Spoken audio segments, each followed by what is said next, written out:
Editorial तो नहीं है, लेकिन क्योंकि आज कुछ भी स्पेशल चीज़ें थी नहीं एडिटोरियल में, तो मैंने जो भी इम्पोर्टेंट पॉइंट थे जो एग्ज़ाम ओरिएंटेड हो सकते हैं, या आप मेंस आंसर राइटिंग जब लिखेंगे तो उसके लिए भी ये इम्पोर्टेंट हो सकता है कि जैसे आप जानते हैं कि इंडिया की गवर्नमेंट ने, जो हमारी भारत सरकार है, उनके द्वारा शुरू किया गया है राष्ट्रीय स्वच्छ गंगा मिशन, उसी के बारे में जो है वो हम लोग देख लेते हैं। ठीक है, और ये जो है आपके जितने भी चीज़ें इम्पॉर्टेंट होती हैं, जो योजनाएं होती हैं गवर्नमेंट के द्वारा, उसके अनुसार ये काम करेगा आपका। ठीक है, तो मुझे अच्छा लगा, तो आप इसको देख सकते हैं। ठीक है, उसके अलावा जो है एक और हम लोग करेंगे, क्योंकि आज स्पेशल कुछ भी है नहीं न्यूज़पेपर में जो आपको डिस्कस करना चाहिए। विमेन पे है, तो विमेन पे ऑलरेडी हमने कर लिया है कि किस तरह से जो है वो फादर की तरफ से एक विमेन को कोई उतना राइट नहीं होता एवरी फैमिली में, जो हम देखते हैं। तो वही एडिटोरियल है, अगर देख लेते हैं कि अगर वो हो पाएगा तो मैं करा दूंगी। ठीक है, तो चलिए आज जो भी इसके पॉइंट में दिया हुआ है तो देख लेते हैं। यहाँ जैसे आप देख सकते हैं कि राष्ट्रीय स्वच्छ गंगा मिशन का दावा जो किया गया है कि 8 वर्षों में है गंगा की मुख्यधारा पर सफाई का काम लगभग पूरा हुआ। ठीक है, तो देख लेते हैं क्या बोला गया, रिपोर्ट जो आई है उसमें क्या बताया गया है। तो ये जनसत्ता का ही हम लोग कर रहे हैं। ठीक है, तो इसमें आपका दिया हुआ है कि गंगा की निर्मलता और अविरलता के नमामि गंगे कार्यक्रम को नदी स्वच्छता का एक मॉडल करार देते हुए राष्ट्रीय स्वच्छ गंगा मिशन के महानिदेशक ने जी अशोक कुमार ने दावा किया है कि कुछ प्रारंभिक समस्याओं को दूर करते हुए पिछले 8 वर्षों में नदी की मुख्यधारा पर सफाई का लगभग काम जो हो चुका है वो बिल्कुल पूरा हो चुका है। ठीक है, लगभग पूरा हो चुका है। अब सहायक नदियों का ध्यान दिया जा रहा है। ठीक है, उसके अलावा जो यहाँ पे बताया गया है कि जो महानिदेशक हैं जो आपके कुमार जी, तो उन्होंने बोला कि नमामि गंगे मिशन की शुरुआत कब हुई थी, तो 2015 से 14 से 15 के बीच में हुई थी। और ये पूछा भी जाता है कि नमामि गंगे जो योजना है वो कब आई थी।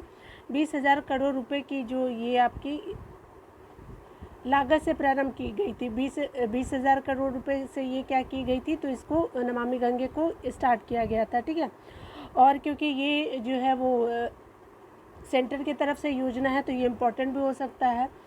उसके अलावा जो है नमामि गंगे की परियोजना की रफ्तार धीमी होने से क्या हो रहा है कि लेकर के आरोप पर कुमार ने कहा, ये मतलब जो वहाँ के महानिदेशक है उन्होंने कहा कि 2014 में जब कार्यक्रम को मंजूरी दी गई थी तब समस्याएं थी, कुछ समस्याएं तो थी जो विस्तृत परियोजना रपट राज्यों में क्षमता निर्माण और आपका भूमि आदि से जुड़े हुए थे। ठीक है, उन्होंने कहा कि उनके द्वारा बताया गया है कि जो है 2 सालों में क्या किया गया, काफ़ी काम किया गया है इस संदर्भ में। ठीक है, उसके अलावा आपका बताया जा रहा है कि जो 3000 MLD जो है जल मल शोधन क्षमता तैयार हो गया और 2021 से लेकर के 900 MLD जल मल जो शोधन किया जाता है उसकी क्षमता बढ़ चुकी है। ठीक है, इस तरह से आप देख सकते हैं कि आपका 2000 MLD से अधिक जल शोधन क्षमता तैयार हो चुकी है, यानी क्लीनिंग के लिए जो यूज़ किया जाता है, जिससे स्पष्ट है कि काफ़ी काम हुआ है। ठीक है, राष्ट्रीय स्वच्छ गंगा मिशन के आंकड़ों के मुताबिक जो है अब नमामि गंगे जो है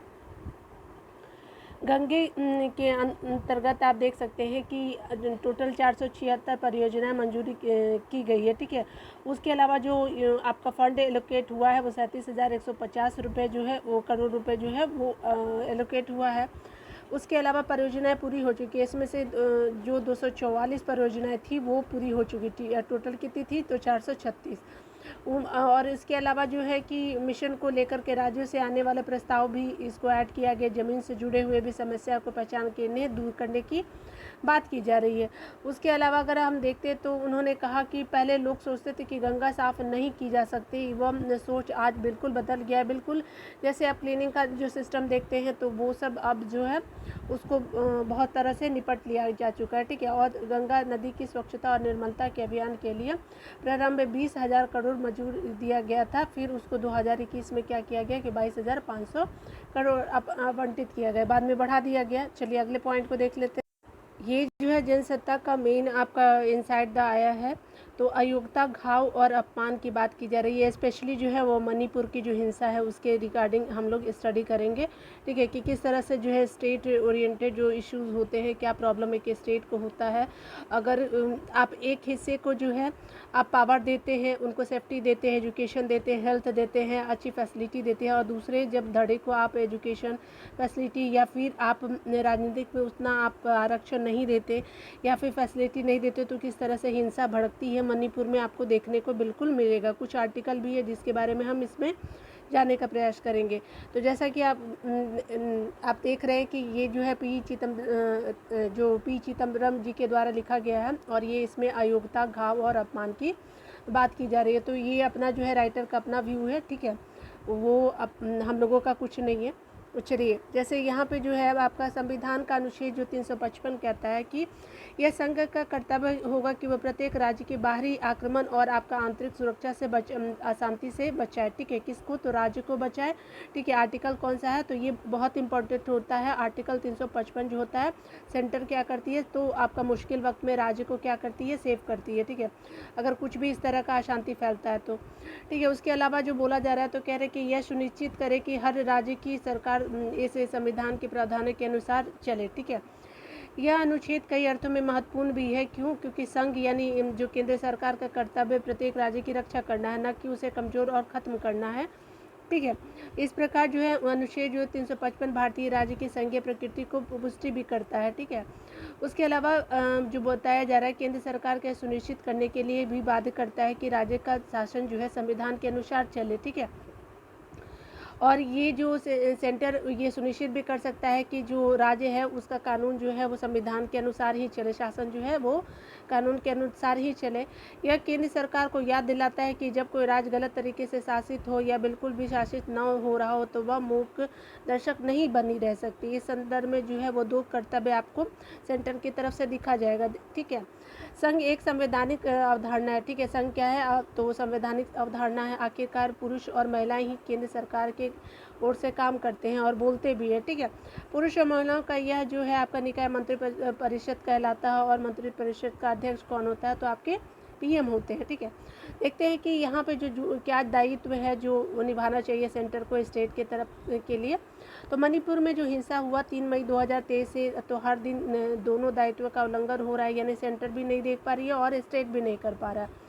तो अनुच्छेद 355 में बोला गया है, द्वारा निर्धारित कर्तव्यों का निर्वहन करने के बजाय जो है संघ यानी मंत्रिपरिषद और प्रधानमंत्री संविधान का उल्लंघन कर रहे हैं, ठीक है।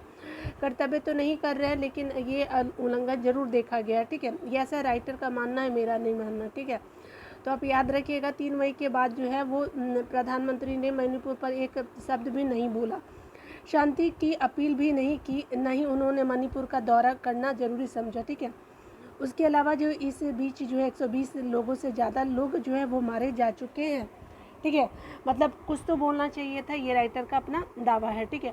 अगर कुछ आलोचक इसे पागलपन मानते हैं तो हम इसे पागलपन के पीछे के कारणों की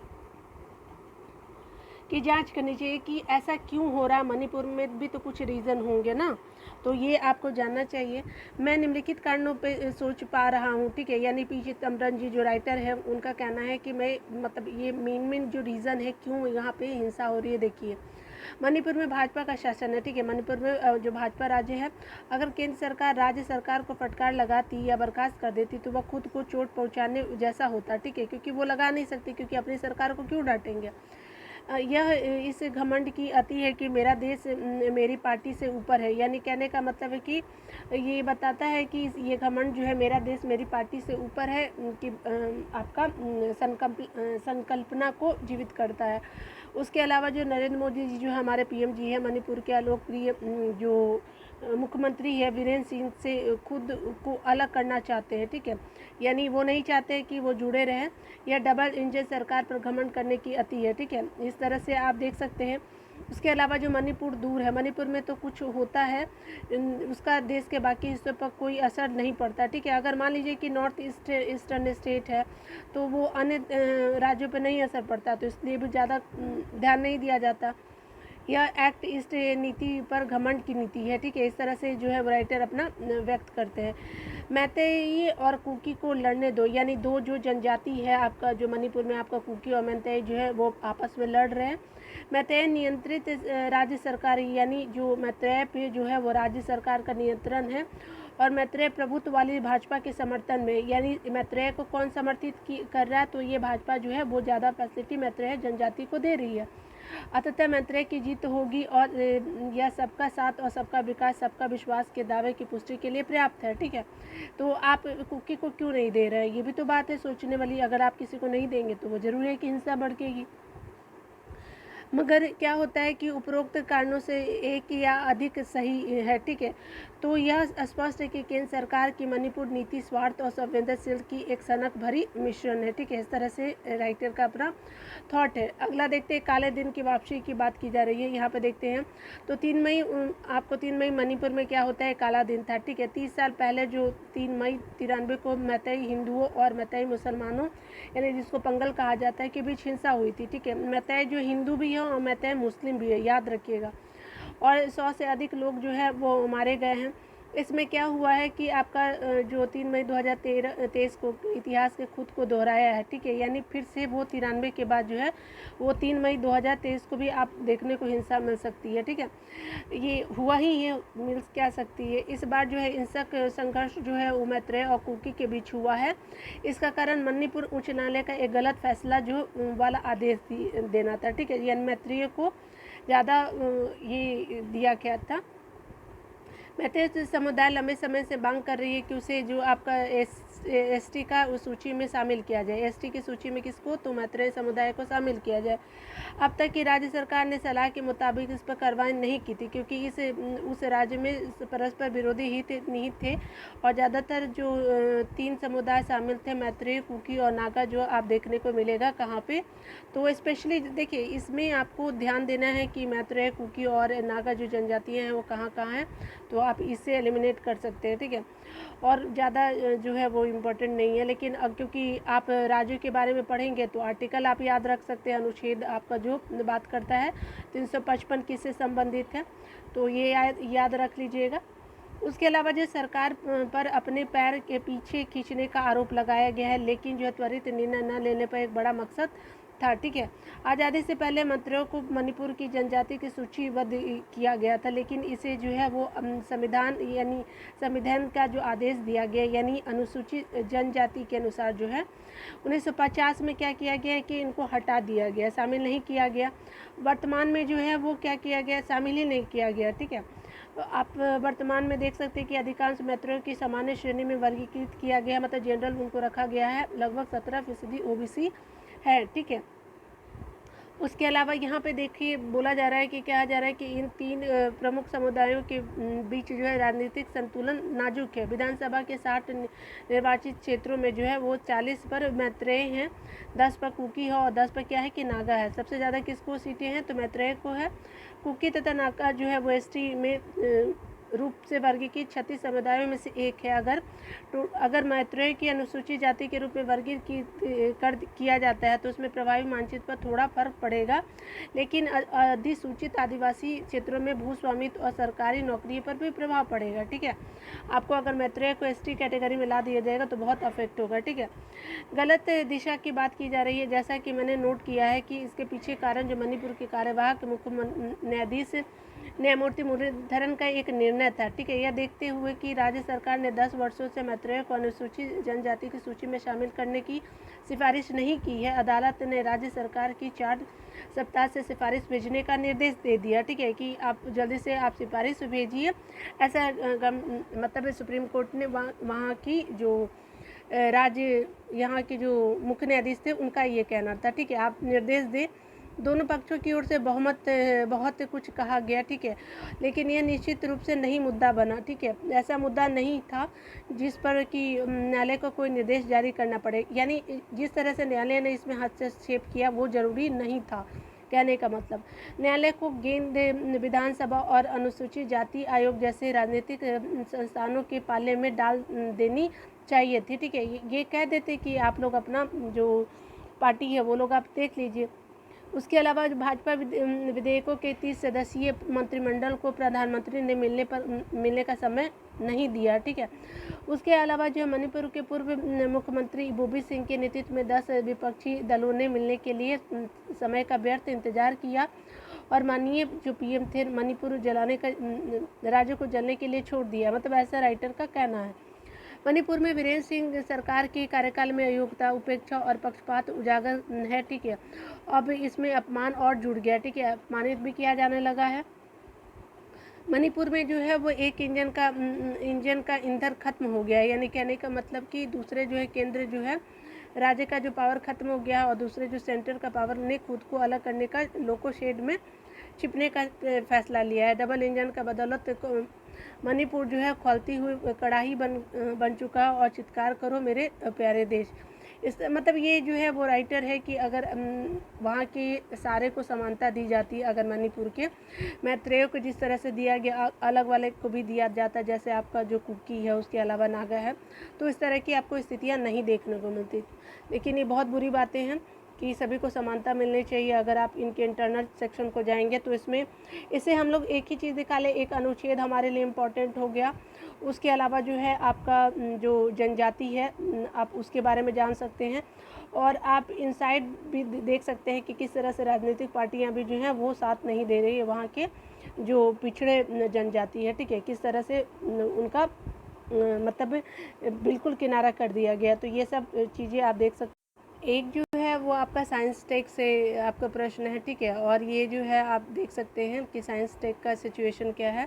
तो इसमें आप साइंस टेक को ऐड कर सकते हैं कि इस तरह से हमारे जो है वो हमारे अंतरिक्ष में मिलेगी निरंतर बिजली का बात किया जा रहा है। तो चलिए देख लेते हैं इसको डिटेल में कि किस तरह से हमारे जो अंतरिक्ष में है वो डेवलपमेंट हो रहा है। तो चलिए शुरू करते हैं। यहाँ पे बोला जा रहा है कि सौर ऊर्जा सबसे तेज़ी से विकसित हो रही अक्षय ऊर्जा है। सौर ऊर्जा जो है वो सबसे ज़्यादा तेज़ी से विकसित होती हुई अक्षय ऊर्जा है। इस समय वैश्विक बिजली उत्पादन में 3.6% किसका हिस्सा है, तो आपका सौर ऊर्जा का है, ठीक है। उसके अलावा जो आप देख सकते हैं कि इस तरह यह नवीकरणीय ऊर्जा का एक तीसरा सबसे बड़ा स्रोत है। कौन, तो सौर ऊर्जा जो है नवीकरणीय ऊर्जा का तीसरा सबसे बड़ा स्रोत माना जाता है, ठीक है। और कितना हिस्सा है, तो 3.6 जो है वो प्रतिशत हिस्सा है। उसके अलावा देखिए इसके बाद जो जल विद्युत और पवन ऊर्जा का स्थान आता है। आने वाले दशकों में इन तीन विधियों के तेज़ी से बढ़ने का उम्मीद है। अगला क्या है, बोल रहा है कि विद्युत उत्पादन जो है 2035 तक 40% और 2050 तक जो है 45% तक पहुंच जाएगा। उसके अलावा देखिए हालांकि ऊर्जा क्षेत्र में इस परिवर्तन के लिए कई तकनीकी चुनौतियां और मुद्दों से निपटने की आवश्यकता है।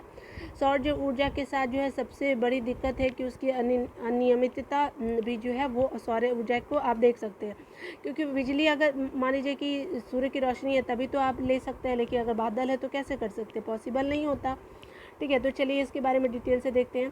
पर्याप्त धूप उपलब्ध होने पर ही सूर्य ऊर्जा जो है एकत्रित किया जा सकता है। इस समस्या का समाधान खोजने के लिए विज्ञानियों ने अंतरिक्ष आधारित सौर ऊर्जा पर शोध करने पे कई दशक बिताए हैं, ठीक है। यानी अंतरिक्ष में किस तरह से सौर ऊर्जा को जनरेट किया जाए उसमें बात किया जा रहा है। वे पृथ्वी की कक्षा में ऐसे उपग्रह स्थापित करना चाहते हैं जो दिन में 24 घंटे और साल में 365 दिन जो है वो बिना किसी रुकावट के जो है आपका बिजली एकत्र करेंगे, ठीक है, ऊर्जा जो है एकत्र करेंगे। ऐसा जो साइंटिस्ट लोग मतलब स्टार्ट कर रहे हैं कि अगर इस तरह का हो जाए तो बहुत अच्छी बात होगी। इस प्रौद्योगिकी को विकसित करने के लिए कैलिफोर्निया इंस्टीट्यूट ऑफ टेक्नोलॉजी के शोधकर्ताओं ने हाल ही में अंतरिक्ष से जो है वो पृथ्वी तक पहुंचना पहला सफल वायरलेस पावर ट्रांसफ़र पूरा कर लिया है, ठीक है। यानी जो कैलिफोर्निया स्थित जो आपका इंस्टीट्यूट ऑफ टेक्नोलॉजी के शोधकर्ता है उन्होंने अंतरिक्ष में पृथ्वी तक अपना सफल वायरलेस पावर ट्रांसफ़र पूरा कर लिया है। ऐसा बोला जा रहा है कि यह पावर ट्रांसफ़र जो है मैपल के जरिए किया गया है। मैपल क्या होता है, तो मैपल जो होता है वो दरअसल पृथ्वी की निम्न कक्षा यानी लो ऑर्बिट जो होते हैं अर्थ का लो ऑर्बिट से लेकर के ऊर्जा हस्तांतरण के लिए बनाया गया है, ठीक है। प्रयोगिक प्लेटफॉर्म जिसमें कि माइक्रोवेव का उपयोग किया जाएगा, इसे सौर ऊर्जा को एकत्र करके उसे दुनिया भर के स्टेशनों पर भेजने के लिए डिजाइन किया गया, ठीक है। अंतरिक्ष आधारित सौर ऊर्जा तभी व्यवहारिक हो सकती है जब इसके लिए प्रयुक्त उपग्रह हल्के और लचीले हो, ठीक है। उसके अलावा देखिए ऐसे ग्रहों को कम लागत पर क्या किया जा सकता है कि प्रक्षेपित किया जा सकता है।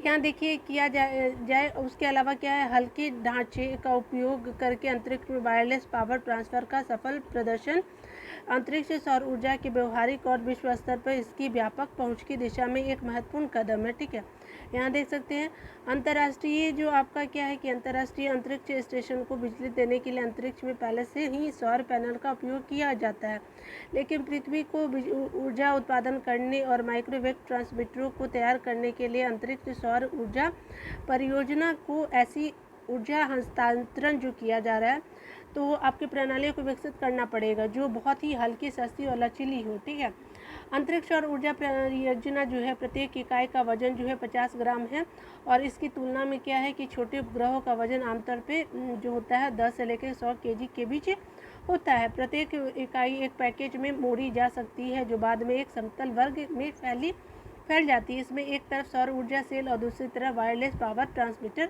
होते हैं। ठीक है, लेखक विज्ञान के जानकार हैं, उन्हीं के द्वारा ये जो है आपका एडिटोरियल जो है वो लिखा गया है। तो आज जो भी एडिटोरियल जो थे आप अगर चाहें तो इसको ज़रूर रीड कर लीजिएगा। आप like, share and subscribe my channel कर सकते हैं। ठीक है, आपका वीडियो देखने के लिए बहुत बहुत थैंक यू। मिलते हैं अगले वीडियो में। Till be happy and take care.